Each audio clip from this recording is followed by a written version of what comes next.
Welcome, Libra Scorpio, to your mid-month reading for June. I hope your friends are doing great out there. If your friends like this, please like and subscribe.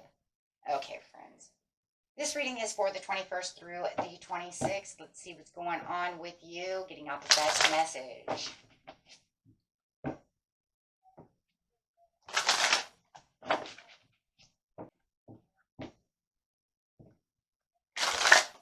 Okay, let's see.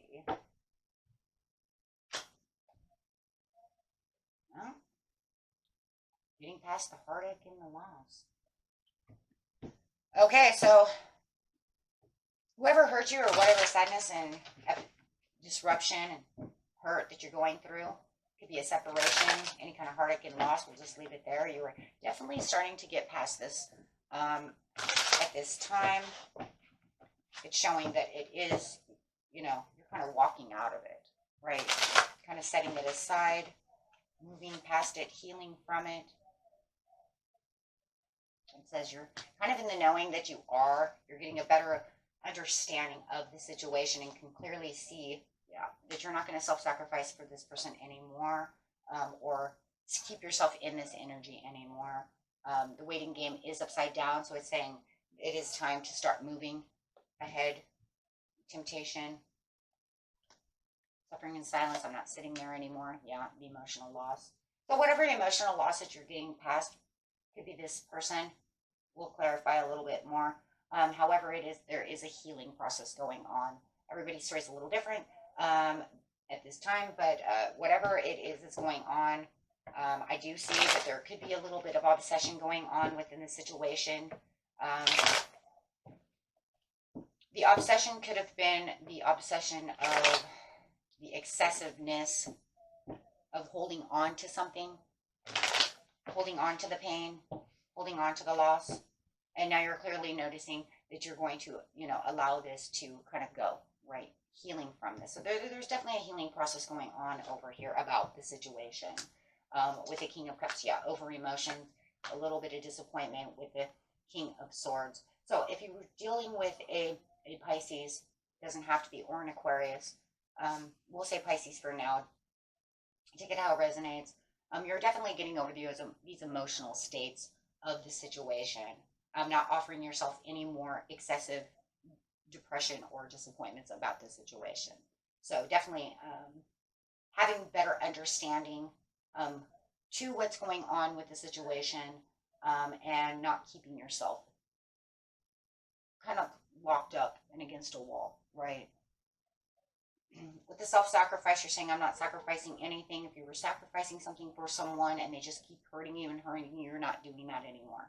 You're not going to allow that person to keep you kind of under their foot, under their thumb, something with this situation, or just the energy itself. Okay? Take that how it resonates. You're not going to allow that anymore, because it wasn't allowing you to make decisions or move in the directions that you wanted to at that time. It feels like at this time right now, you might even feel like, because you're so worried about that situation, that right now you're trying to get past that temptation or excessive thinking of that situation. You feel like it's almost like you're in the knowing now that you have been looking at this situation so much that you're not focused on the right things. So now it feels like, yes, you're definitely going to make better decisions and better choices, looking around, being able to multitask a lot better, not just thinking about this one area that's been bringing you down, or that person bringing you down, however your loss and heartache is. So really picking yourself up right now in this mid-month, really feeling like, everything's going to go the way it needs to go. I need to get focused on what I need to get focused on and not allow this energy to kind of when I see the temptation over here is excessive, it's an overwhelming energy that just, like I said, it keeps you down. and not allowing you to move the way you want to move, right? It's a very stuck energy, my friends. So it's really saying that I'm going to be able to focus now, and I really want to um, get back on track, right, of this situation. So within the waiting game, you're not going to wait around anymore. You're going to start moving in the passionate ways that you need to for yourself, not allowing any of that. So the communication that you have is going to be a little bit better. I do feel like, there will be brilliant people around you at this time to give you, either emotional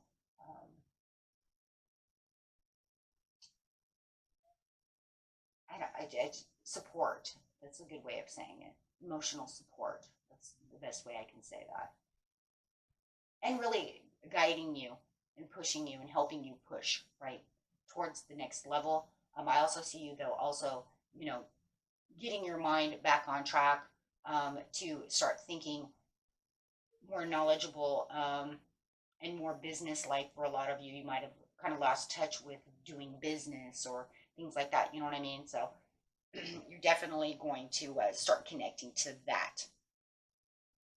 And for those of you who aren't mingling a lot either, it does feel like it's a time now where you can start feeling more open to actually either start talking about the healing process that you're doing, or just opening up to actually want to talk to people because of the emotional loss. So definitely balancing yourself when it comes to the way your emotions are compared to your communication.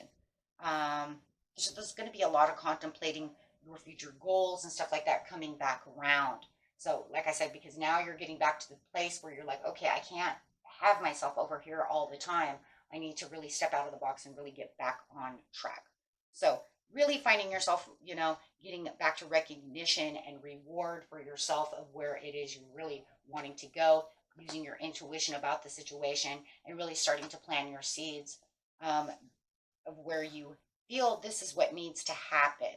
So there's really an emotional kind of a transformation over here as well. That's really getting your mind going. And I think it's because your mind was already kind of there, my friends, right? Because you're already using your intuition. So your intuition's kind of telling you, you can't stay here forever. And you know this, right? You can clearly see that it's taking a toll on how you're going. So this month, yes, definitely getting back into taking the reins of this situation within this area of your life, right? So I do love that. And, towards maybe the beginning of the month of July, you might even become a little more flirtatious. So it's kind of just, if it's a love situation and somebody really hurt you and you don't want to deal with that love anymore, you might even find yourself, being a little more flirtatious come, around July 4th, where you feel like you're back in the game, right, of love, not allowing people to hurt you. And now it's time to go out, date, and do other things, and really start doing connections of that as well, putting away this other situation. And for others of you, it's just finding the celebrations and really getting back on track. I do feel like for a lot of you that are in America, this is July 4th, where you're going to find yourself really patiently planning the connections of really feeling really good with family on July 4th, really having that connection. For others of you, I just feel like this is just going to be the celebrations of going back out with friends, doing things that maybe you've kind of set back on a little bit, and just feeling, you guys, just feeling a lot wholer, right, about the situation. It doesn't mean that all the heartache and loss will be gone, depending on the situation of, what I'm saying, of what is actually taking place within your life. But it is definitely thinking about yourself and putting yourself back into the saddle again. And it feels like that's really where you really want to be. And it's taking maybe a little longer for some of you to do so, but I love it because it's really showing it's time. I know it's time. I know what I need to do. And I'm patiently planning on how to really get back to myself, right? Instead of allowing this energy to consume me. Now, that's a good word. I said overwhelm earlier, but consume, that's probably a great word. Okay, my friends. And that was it for you. Until next time.